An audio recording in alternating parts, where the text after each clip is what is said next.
Hey guys, in this video, I'm going to show you how to fix PBS KIDS App not working on iPad. So first of all, you need to make sure you're running the latest version of the app. Open up App Store on your device, and then tap on this search icon in the bottom right corner. Then search for the PBS KIDS App, and if you see this update button right next to the app name, simply tap on it to make sure you're running the latest version of the app. But if you still encounter this issue, then you need to clear App Cache. Go to your device settings and then scroll all the way down to General and tap on it. Then tap on iPad storage. From here, search for the PBS KIDS App and then tap on it. Once you're on this screen, you need to tap on Offload App.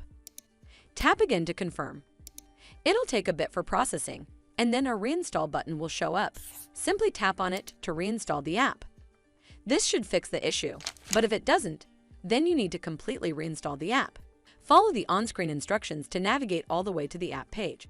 Once you're on this screen, tap on Delete App to uninstall the app from your device. Once uninstalled, you need to open up App Store and then search for the PBS KIDS App right over here in the search bar.